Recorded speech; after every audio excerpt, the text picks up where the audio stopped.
Um, Players who did not work today: Le'Veon Bell, Clyde, Tyreek, Ben Neiman, Mike Rimmers, and Sammy. Everybody else worked. All right, guys, I think we've got Coach Spags coming in here next.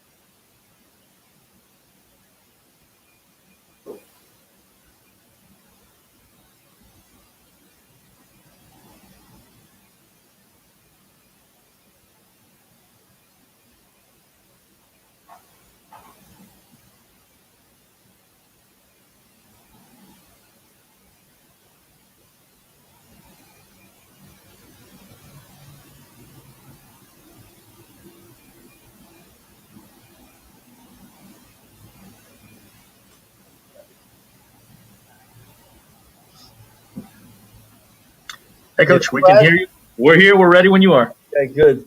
I'm ready to go. I don't have much to say, so I'll just let you fire away. Go first to Pete Sweeney. Go ahead, Pete. Hey, Coach. Brad, I'll have a quick thing just following up. When you were already down Hitch and Wilson, and then Neiman goes down, I just was curious in-game what you were thinking and what you quickly relayed to your coaches and some of the reserve players.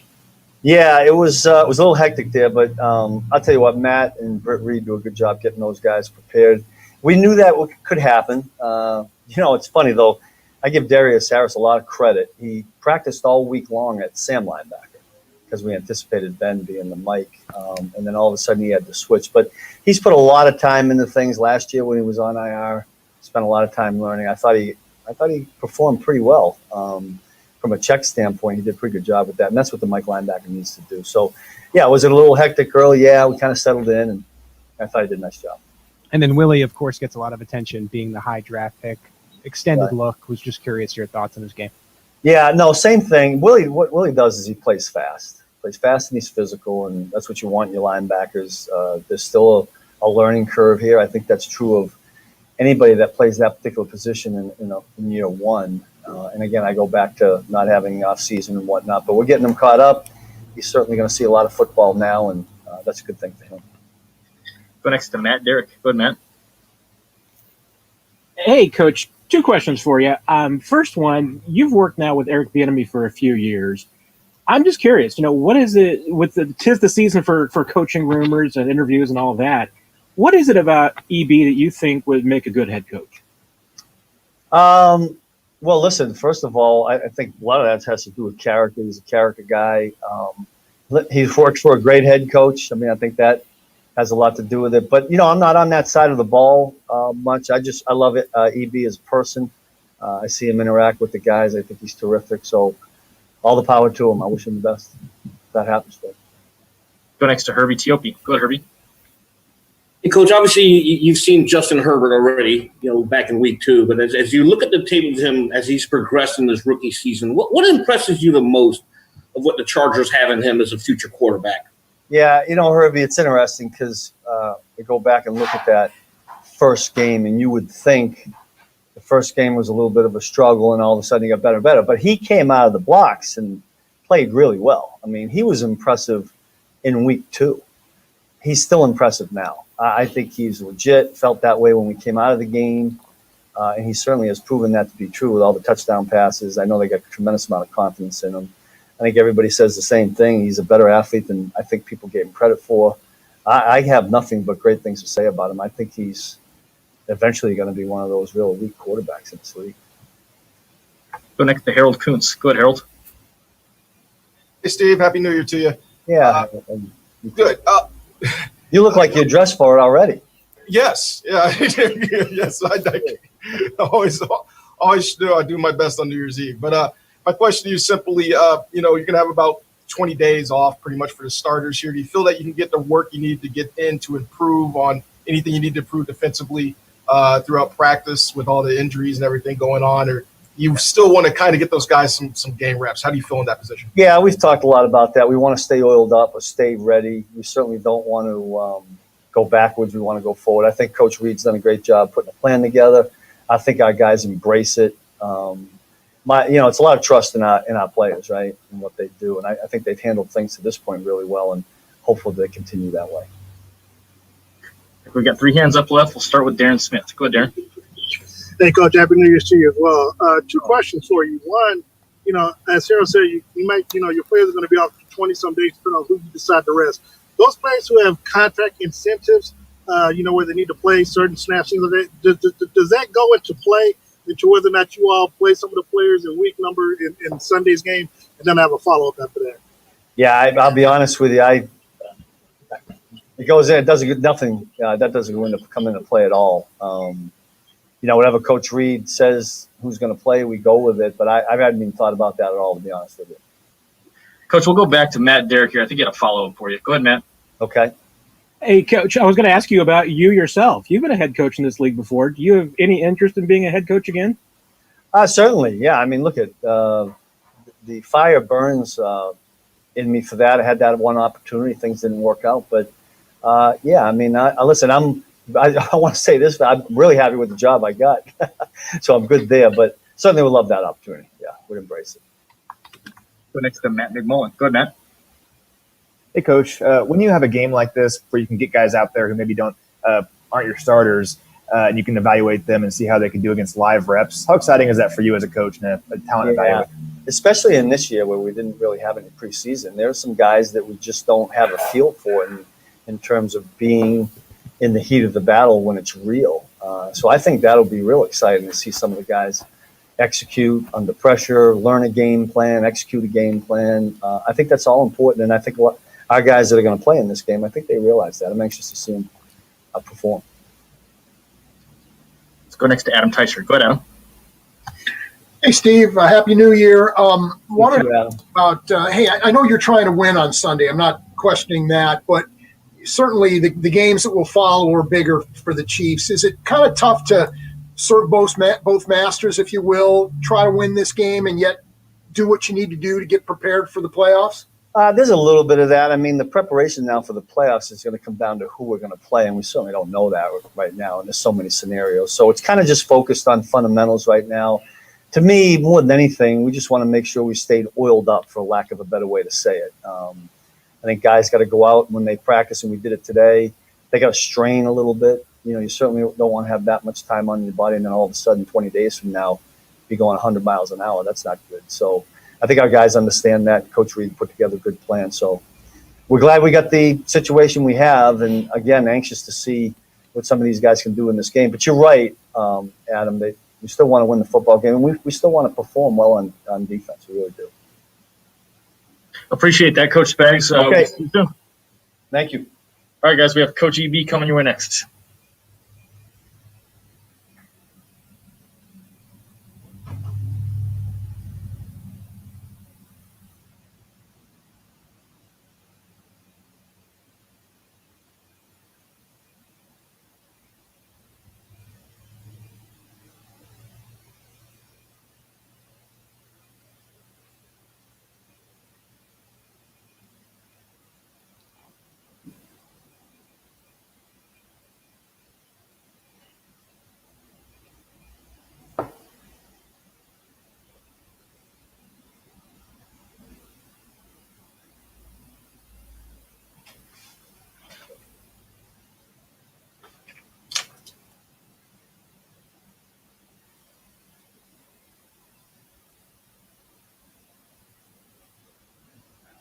Hey, Coach EB, we are ready whenever you are. All right.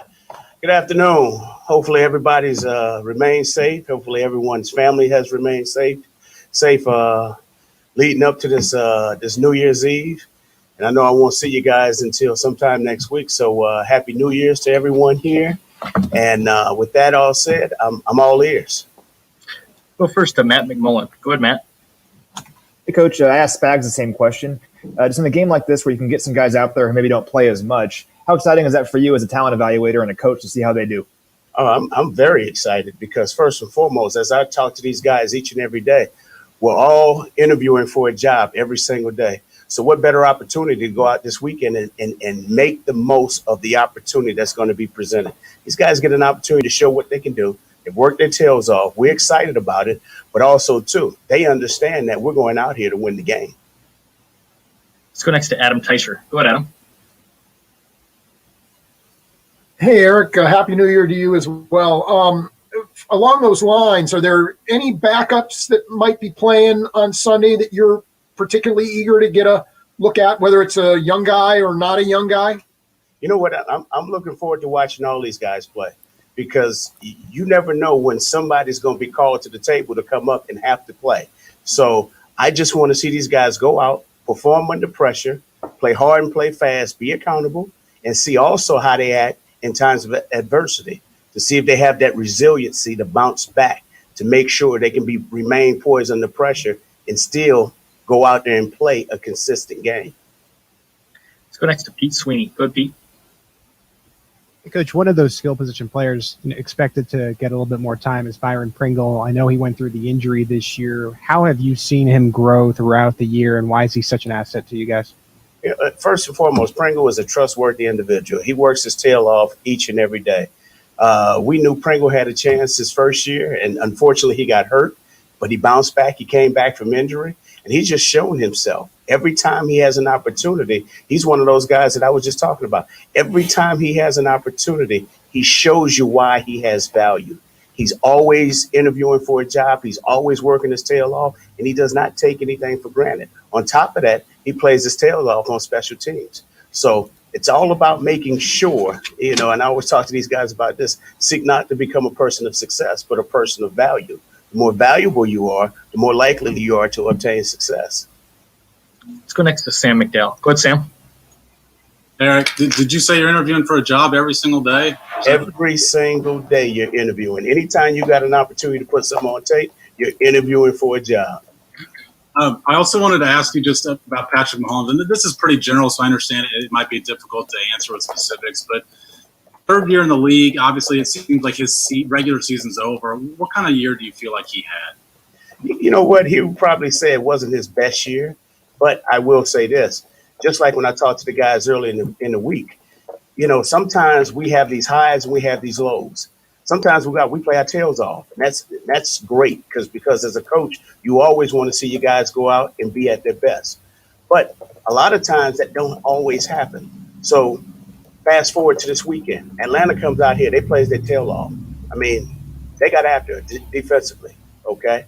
But we didn't play our best game.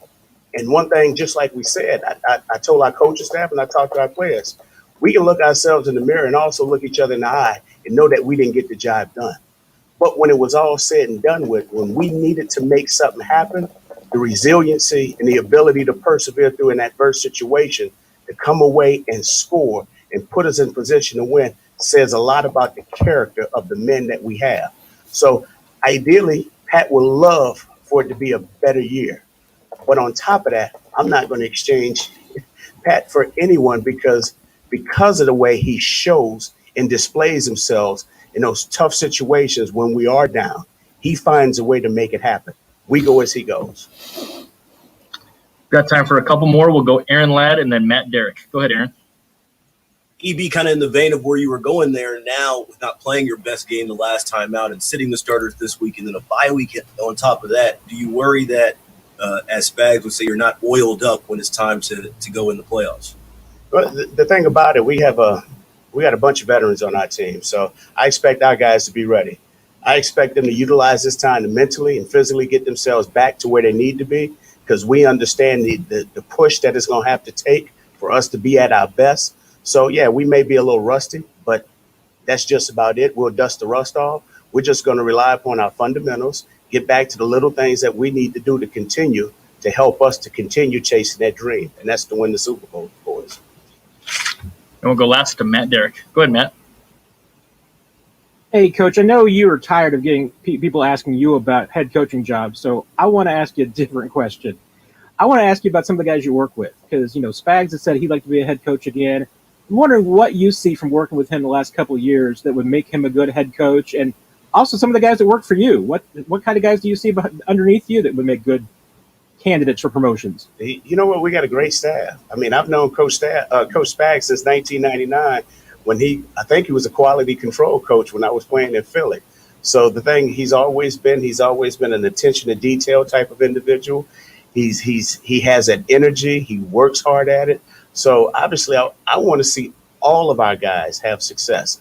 And I'm blessed and fortunate to work with a great offensive staff. I mean, Kafka does a heck of a job with our quarterback room. On top of that, Greg Lewis, Coach Heck, Dealing, Coach Mel. I mean, now maybe I'm just biased, but Coach Reed does a great job of hiring great coaches. And the thing that he does is the chemistry. All right, he develops chemistry, and guys understand their roles. There's no such thing as an ego involved. Everybody comes to work. We understand our place, but we also understand that we have to get it done together. That's the beauty of this staff. And that's why I personally believe that we've had the success that we've had over the years. Coach EB, we appreciate the time. Thanks for joining us. All right. I just got to say this, Harold, I see you all dressed up. You got your tux on. You must got a prom date coming up.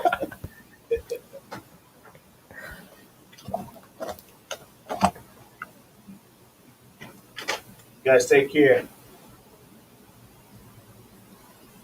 All right, guys, we got Coach Melvin coming your way next.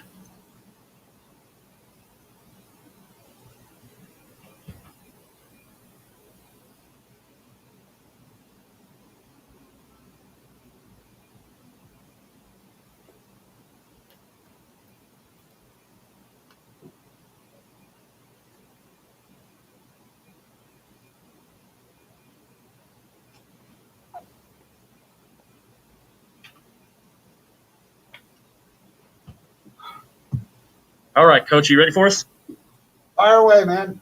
All right, we'll start first with Adam Teicher. Go ahead, Adam. Hey, Tom. Travis Kelce's kind of at an age where a lot of guys at his position, at the skill position, start to slow down a little bit, and yet he's having his best year. What is it about him that at this point of his career is allowing him to do that? I think you get to a point where your mind and your experience and your body kind of are at different trajectories. And one thing that Travis has done is he's done a great job taking care of his body to keep that portion of his ability still at an elite level. So in the off season and during the season, he does a great job taking care of his physical needs, and obviously with his mental sharpness, that the two of them are firing on all cylinders right now. Go next to Pete Sweeney. Go ahead, Pete. Coach Melvin, we watched Travis Kelce, obviously, if not the best, one of the best tight ends in the NFL. Was curious what you saw in him as far as growth to his game in 2020 that maybe the common eye, not in football, wouldn't see. I'm not sure there's anything that you would pick out as far as why this year as opposed to last year or 2 years ago. A lot, as he would tell you, is that the opportunities come with how the team is doing, the other 10 guys on the field at the same time. So, his personal accolades come from the success that we have on the field as a team. And they're kind of a byproduct of that. So he's playing really well. He's healthy, playing fast. So the opportunities have come. Other years he's been close and didn't get there. And it has a whole lot to do with how many snaps we had on offense as opposed to maybe time of possession made a difference in it and all that. So I just think it's coming. That this just happened this year that he's playing well and the opportunity came, and he takes advantage of it is probably the big part of that. Let's go next to Matt Derrick. Go ahead, Matt. Hey, Coach, it's that time of season that, everybody talks about coaching searches, and obviously EB's name is going to be a big part of it. You've known him for a long time. What is it about EB that you think would make a good head coach in this league? Well, I knew, when EB played for us in Philadelphia in 1999, he was kind of at the end of his playing career, but you could see at that point that he had a mind, a good coach's mind. He understood the game. all aspects of it, offense, defense, special teams, how he fit in. But the thing that Eric's got that sets him apart from a lot of people is he has a great feel for human beings, knowing what makes guys tick, how to talk to them, when to talk to them, when to leave them alone. And that, I think he's got a really good feel for that. And you can tell that with the players that play for him, that you know, he requires a lot of them, and he really challenges them all the time. But they love him to death because he's really, it's not just a job, it's them as a human being. So I think he's got a real good touch for that. Well, last two, Adam Teicher and then Herbie. Go ahead, Adam. Hey, Tom, wanted to go back to something you said a minute ago about Eric. You said that when you were coaching him back in Philly, back in the day, you could see this guy could be a successful coach. He had kind of what it takes. Can you give us some examples, what you saw that maybe can illustrate what you're talking about there? Well, just their vision of what's going on during a game. And he may not be even in the game, and all of a sudden he said, oh, you know what? These guys better start doing this, or I think the flow of the game, this is what's going to happen coming up next, or we need to be prepared for that. So it's kind of like, you know, all the players that are going this week have been guys that, hey, I've had to take mental reps, but I better be sharp for what's going on. So he's got a good feel for the game of football, and I think that was something that I saw there. And the same thing when Doug Peterson, he was our quarterback at that time. You had that feeling with Doug that it wasn't just what was drawn on the piece of paper. He understood the other 21 guys on the field, what they're supposed to be doing, and then game situation, clock, score, all those things. He's really got a good intuition about what's going on in a game. We'll go last to Herbie Tiopi. Go ahead, Herbie. Hey, Coach. Happy New Year. Good to see you. And you too. Hey, you used the word "take advantage" when you mentioned Travis Kelce, but I'm looking to see how this would apply to Ricky Seals-Jones if he does see more extended action in Week 17. What do you hope to see out of him, especially given how his season hasn't gone probably like he didn't want it to? Well, life is all about taking care or taking advantage of an opportunity when it presents itself. So you never know when it's going to be. You don't know when your rep's coming, what the coverage is going to be, what the situations are, but you better be ready for it when it happens. So that's really any of these guys that are playing now that, hey, I've been taking mental reps now for 16 weeks. So when I get in there, it's as if I've been playing the game, and that's their role because somebody gets nicked up and they're in there and they've got to be able to perform that way. So that's really what you're looking for. And these guys running through practice, they've been at that point. They've been sharp mentally. They've been to the point where they can run and get in, take a rep, and do what you expect them to do, but also be able to understand what's happening in front of them. Coach Melvin, we appreciate the time. Thanks for joining us. All right. You got it.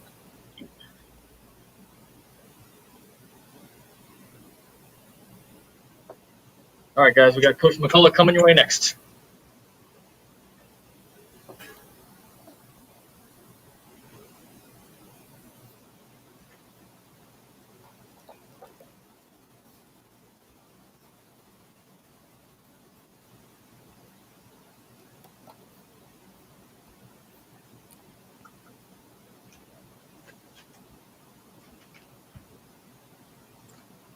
Hey, Coach, are you ready for us? Yes, sir. All right, we'll get started with Adam Teicher. Go ahead, Adam. Hey, Deland, wanted to ask you a couple things about Le'Veon Bell. Is there anything you've learned about him in your couple months coaching him? And Brad, I'll have a second question as well. One thing is, definitely have a high respect for him. He's a very professional, very knowledgeable, smart, sets a real strong impression for the guys in the room. He always wants to work. He always wants to just learn more football. So those are the things, outside of the skill set that really jumped out to me is just how hard he worked and how invested he is in the learning what we're doing here. Okay. And it's been a while since he's been a consistent producer. You probably have to go back to his last season with the Steelers since he was at. What tells you that if, for whatever reason, you guys need him to be that for you in the playoffs, he can still be that kind of guy? Well, I think he's shown those flashes, and the beauty of our circumstance, we have other guys that could complement each other very well. So, it hasn't been a situation this year where we've required one person to be the guy who holds, who carries the mail, per se. So, we feel confident in the role that we have for him that he'll be successful. Go next to Aaron Ladd. Go ahead, Aaron. Coach, I'm watching the game on Sunday, and I'm like, well, where has this been all year from Daryl? What have you seen from him behind the scenes, and that's kind of led to him playing big roles for y'all down the stretch? Well, when you think about it, I mean, Daryl's been doing that since he's been here. When he's got extended opportunity, as we go back and look at when Daryl's had extended opportunity, he's really played well. And one of his greatest abilities is his dependability, and the staff loves him. We trust him. And the guy got some skill set that, again, when you put him in the right circumstance, the guy can show it. And he did last weekend, and he's done it sprinkled throughout his career since he's been here. We've got 3 left. We'll go Matt, Derek first. Go ahead, Matt. Hey, Coach, you've known EB now for a while and worked underneath him. I'm just curious, what is it about him that you believe would make a good head coach in this league? Well, I mean, he's going to shoot it to you straight, and guys don't have to wonder where they are with EB. I mean, he has a way of connecting with guys and getting the most out of them. And guys respect that. They respect it. They know where they sit with him and know what the demands are. And those are going to be demands not only going to benefit that player, but it's going to benefit the organization. So definitely has strong leadership capabilities. I mean, EB is legitimate. And like I said, I've known him since 1996. Man, I got nothing but respect for the guy. Go next to Pete Sweeney. Go ahead, Pete. Coach McCullough, follow up to Matt's question. When he took the offensive coordinator role, you ended up getting, obviously, the running backs coach role. How did what can you remember then about how he guided you for this position and maybe made you a better coach? Well, I mean, coming from college, I thought I was a pretty good coach. I mean, everybody had told me that, and my paycheck showed that, but coming here and just learning some of the, the nuances of the professional game. I mean, dealing with the players, nothing's changed for me, but just some of the nuances, of our offense and just the way you structure things for guys' success. I mean, there's a lot of things I learned, from Coach EB with that. When, mix that in with just my own style, I think, I've been very appreciative for that opportunity and want to just continue to build on it. We'll go last to Harold Kuntz. Go ahead, Harold. Hey, Dylan, a couple things about Clyde. From the beginning of his, professional career without the preseason and everything to now, have you seen him improve as a person, as a man, and as a football player? And then also, have you seen him kind of go through this injury process that he has, the confidence in you that he could be back for playoffs? Well, I mean, Clyde, similar to Le'Veon, been very impressed with him, just his football mind, just the way he applies things. He's always trying to learn and evolve into a better player. As the season went on, he had some ups and downs, but he was consistent as far as what his approach was, his mental and physical approach. Since he's been injured, I mean, he's really attacked, this circumstance. Seeing him walking around a couple of days after, I said, man, what's going on? And he's dedicated himself to getting back at a high level. So really just excited about, what it appears to be as far as he's going to be ready to come back here in a couple of weeks, and we just continue to move forward. Coach McCullough, we appreciate the time. Thanks for joining us. All right, thanks. All right, guys, we got Coach Heck coming up next.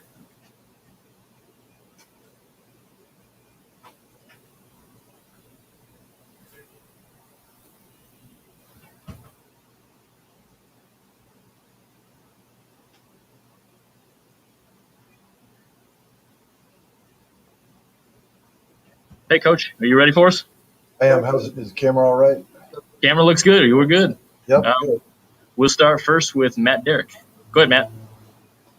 Hey, Coach, you've known EB for a while now, and you've had a chance to work under him for a few years now. What is it about him that you think would make a good head coach in this league? Yeah, I would say first thing that's going to jump to your mind is his passion for the game. He is the ultimate competitor. He was a great competitor as a player.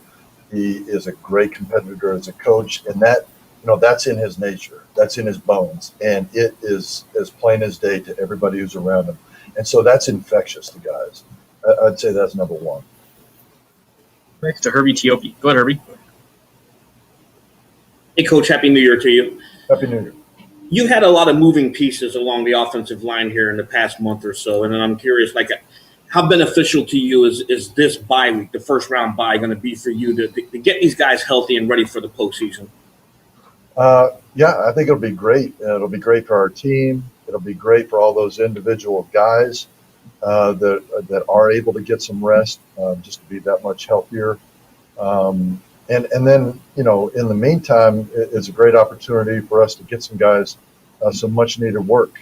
I mean, playing a game is the best practice there is. So I think while there's pluses and minuses to everything, you know, a definite plus here is we get guys healthy as well as get other guys experience. Next to Pete Sweeney. Go ahead, Pete.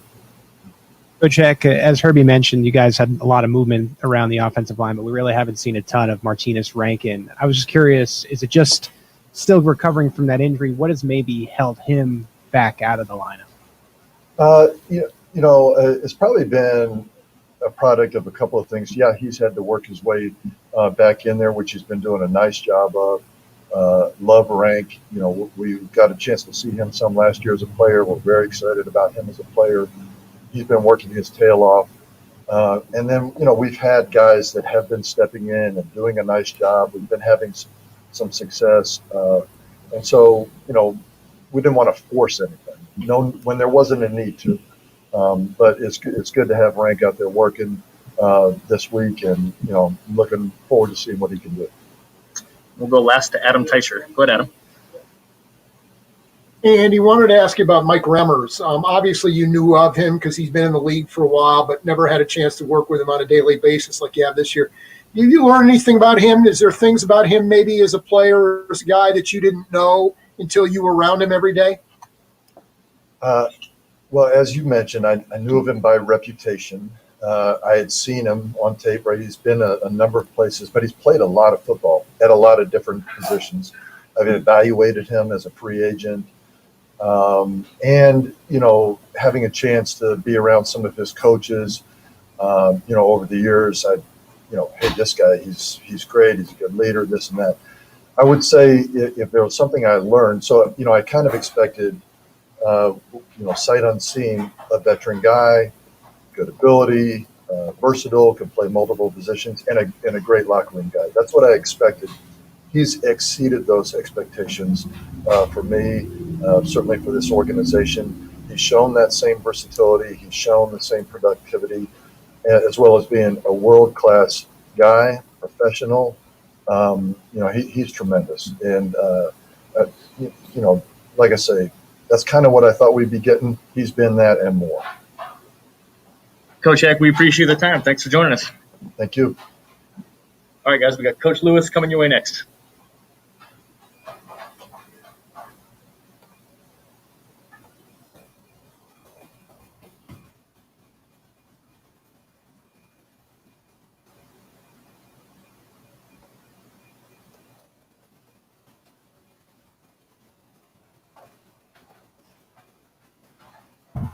Coach Lewis, you ready for us? Yes, sir. All right, we'll start first with Matt Derrick. Go ahead, Matt. Hey, Coach. Happy New Year. Happy. You know, you've known EB for a long time. You had a chance to work alongside him. Now you've been working for him as the OC. What is it about him that you think would make a good head coach in this league? Well, you're right. I have known EB. He was doing the internship when I played in 2003 in Philadelphia. And from that point on, we've been in contact with each other and now getting the opportunity to work alongside him as the OC here. You just see growth and development from him, and you see he's able to manage different situations that head coaches are dealt with over a course of a season. And EB handles everything seamlessly. He's willing to listen to others and get the job done. Whatever it takes, he's willing to do that. And I think that's going to bode well for him in the future. Let's go next to Sam McDowell. Go, Sam. I assume, prepare these guys to play as if they're going to be playing a full allotment of snaps every weekend. But now you've got guys that maybe don't used to get those snaps that are going to be getting on Sunday because you're resting some guys. What do you hope to see from those sorts of guys, whether it's Pringle, McCullough, or whoever might fall into that category? Well, I just coach the guys that are out there and that are available, whether it be practice, meetings, or in game situations. And I coach everybody the same, and we prepare the same. So whether those guys were playing or not playing, or who's ever playing or not playing, everybody has been taught and prepared to play, because at any given moment, it could be your opportunity to be in there, and the expectation doesn't change for who's ever out there. We expect to be physical. We expect to make plays when given opportunities, and we expect to win. Let's go next to Herbie Tiopi. Go ahead, Herbie. Hey, Coach. Happy New Year to you. Thank you. Happy New Year to you too. Thank you. You've been around Tyreek Hill now for at least a couple of seasons, and what when you look at his game, what has surprised you the most that some of us might take for granted? Nothing's really surprised me with this kid from the first day I got here. Just being around him, seeing how he approaches practice, how he approaches game situations, how he approaches meetings. The sky has been the limit for him, and he just takes advantage of every opportunity that's out there. The one thing that, if you want to say one thing, his physicality and his mindset to go be physical when need be is very impressive. And he's an athletic freak too, as far as all the stuff that he can do. You've seen the backflips, you've seen him playing basketball. Like, he's an exceptional athlete away from football. So it's just been a pleasure to be around him, to be able to coach him, to be able to help him hone his skills, and look forward to continue doing it. You mentioned the athleticism, and as you were watching from the sideline, how impressed were you when you saw him run down that Falcons linebacker from behind in Week 16? Not really impressed, because I expected him to. He runs a 4.2, and the other dude probably ran like a 4.5, so he should catch him and make that play. But just to see him explode through there and try to weave through some guys and get there to a guy that's running full speed downfield, obviously it's impressive, but that's the expectation for us. I mean, we want to finish plays, and if something bad happens, we don't want to compound that and give them a touchdown. So let's get after the ball. D-Rob was down there. Guys were hustling, trying to make plays. So that's what we expect from all our guys. Well, last two, Pete and then Harold. Good, Pete. Coach Lewis, I know that there's still some games left and he can put more film on tape, but we got a good body of work from McCole. And I just was curious, in your opinion, what does he need to do to take the proverbial next step? Well, I don't look into the proverbial next step. I look at it as, what can you do to continue to help the team be successful? This is not about McCole. This is not about Tyreek. This is not about Pat or any one individual on the team. It's find your role and be successful at that so we can win games. And I think McCole has done a tremendous job of that this season. His numbers are up in all categories, but honestly, that's not what's necessary. We need him to be where he needs to be and do the things that he needs to do and become more developed, as you want to say, or more complete. But that's all of us. That's all of us. We always looking for ways to get better, and McCole is no different. He's done everything that I've asked and that the coaches have asked of him. He's going to continue to do that, and you look forward to opportunities when you get them, make the most of them, and we continue winning games. Looks like that covered Harold, Coach, so we are good. Appreciate the time, Coach. Thank you. All right, guys. Well, Tano coming your way in a second.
All right, guys. Tano is coming in now. Oh, we made it. All right. Camera works. There we go. Yeah, maybe squat down a little bit there. All right, we'll get started. We'll start first with Adam Teicher. Go ahead, Adam. Hey, Tano, how much of that field goal did you get your hand on the other day? And Brad, I'll have a follow-up as well. That's funny. I knew that'd be the first question. I mean, I got my left pointer finger, index finger on it, but that was it. And I honestly thought it went in, so I was actually kind of pissed. I got a finger on it, and it still went in, but then found out it didn't. So, yeah. So you got the imprint of the ball still on your finger there. Something you can show us there? Oh, I can still feel it. I don't know if you can see it. Was there something you had seen from the Falcons earlier in the game, or something maybe you'd seen watching video earlier from them earlier in the season that led you to believe that maybe you could make a play on a kick from them? I mean, I feel like we believe every play on special teams we can make a play. So Coach Toub, he really instills that. And you kind of see that on our field goal block team for sure. Especially we give our effort every time. So it was bound to happen, you know. Go next to Herbie T.O.B. Go ahead, Herbie. Hey, Tom, it's not necessarily dealing with a game or the football field itself, but, obviously there's been a lot that's happened in 2020 with COVID and everything. And athletes being creatures of habit, I'm sure you've had to adjust how you prepare yourself and train. But what has been the biggest challenge for you this year as the year comes to a close and you look back at it? What's up, Herb? I mean, I feel like the biggest challenge is honestly trying to find time to get that extra work in, because we're squeezed for time as it is now because all the protocols, just trying to get our bases covered. And trying to get that extra work in has probably been the hardest thing. So, yeah. Go next to Matt McMullen. Go ahead, Matt. Tano, so back in 2017, you hadn't played a whole lot in your career, but you played 100% of the snaps, got 2 sacks in that game, got 3 tackles for loss. Now this is a situation where a lot of young guys might play in this game here that haven't played a whole lot already. How important was that game for your career, kind of building confidence for you, and what can it do for the guys here in this week's game?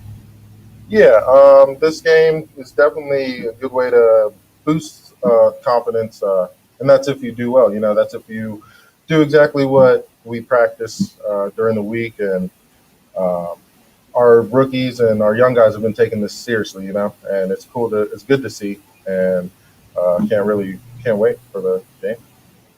We'll go last to Harold Kuntz. Go ahead, Harold. Hey, Tano, the defensive line as a unit seems to have been gaining more and more confidence. Frank's getting to the quarterback more. Chris is starting to get the quarterback more. Do you feel that you guys are just gaining a lot of confidence as it gets to that time where you're really going to need it? Yeah, for sure. We're ramping up at the right time, and we're getting our swagger back, that championship swagger we always talk about, and you can see it on the field. So I'm excited to see what the next couple of weeks have for us. Tano, we appreciate the time. Thanks for joining us. Appreciate it. All right, guys, that is it for today.